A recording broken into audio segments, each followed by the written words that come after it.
ഇന്ന് തന്നെ ഡൗൺലോഡ് ചെയ്യൂ. കാണൂ നിങ്ങളുടെ ഫേവറേറ്റ് ഷോസ്.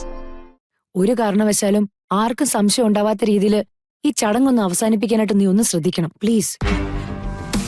ഇതൊക്കെ എന്നോടല്ല മമ്മി പറയേണ്ടത്, അവളോടാണ്. നവീന്റെ കുടുംബക്കാരെ കണ്ടാലേ അവൾക്ക് ഇത്തിരി കൊഞ്ചിക്കൊഴയില് കൂടുതലാ. അത് കണ്ടു നിൽക്കാൻ ചിലപ്പോ എന്നെ കൊണ്ട് പറ്റിയെന്ന് വരില്ല. എന്താ മോളെ ഇത്? അവൾ ഈ വേഷം കെട്ടി നിൽക്കുന്നത് അവളുടെ ആവശ്യമല്ലല്ലോ, നമ്മുടെ ആവശ്യമല്ലേ. അപ്പൊ കുറച്ചൊക്കെ സഹിക്കുകയും പൊറുക്കുകയൊക്കെ വേണ്ടേ നമ്മള്? ഞാൻ ഇഷ്ടപ്പെടുന്ന ഒരു പുരുഷന്റെ മുന്നിലാണ് അവൾ നിൽക്കുന്നത്. നവീൻ നോക്കുന്നത് അവളുടെ കണ്ണുകളിലേക്കാണ്. ഞാൻ ഇനി കൂടുതലൊന്നും പറയുന്നില്ല.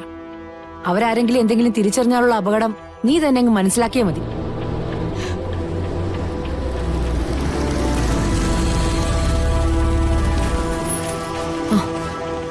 മോളെ, ദേ അവരെത്തി. നീ അകത്തോട്ട് ചെല്ല്. മോളെ ചെല്ലാൻ. മമ്മി ചെല്ല്.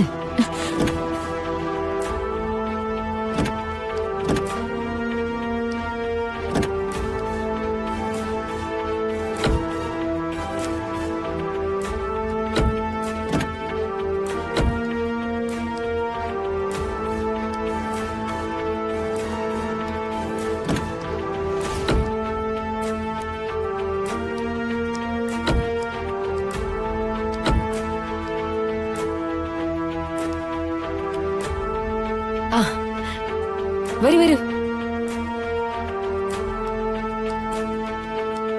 എല്ലാരും വരൂ.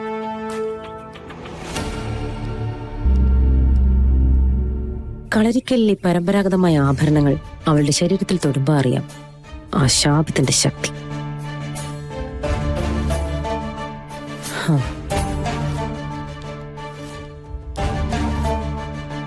ഇരിക്കൂ.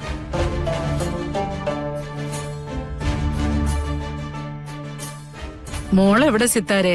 മോള് റെഡിയായിക്കൊണ്ടിരിക്ക, ഇപ്പൊ വരും. ഓ, ഇത് നമ്മുടെ കുടുംബച്ചടങ്ങല്ലേ, അതിനെന്തിനാ മോളിങ്ങനെ ഒരുങ്ങുന്നത്?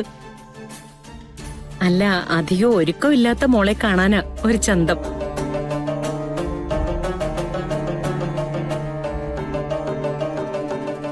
മോള് വളരെ സിമ്പിളാണല്ലോ, ഒരുക്കങ്ങൾ അത്രക്കല്ലേ ഉള്ളൂ.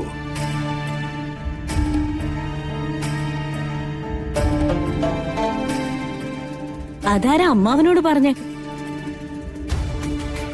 ബ്യൂട്ടി കോntestൽ പങ്കെടുക്കുന്നത് അത്രയ്ക്ക് സിമ്പിൾ ആണോ?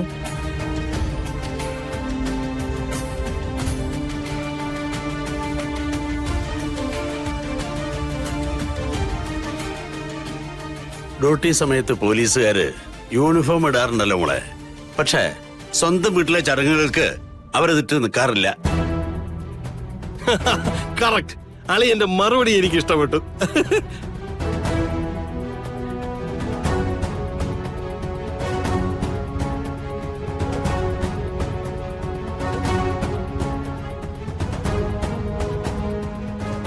സിത്താരെ, ഒരു വിളക്ക് കത്തിച്ചു വെക്കണം. വിളക്കിന് മുന്നിൽ വെച്ചാ ഈ ചടങ്ങ് നടത്തേണ്ടത്. സോറി, എനിക്കത് അറിയില്ലായിരുന്നു.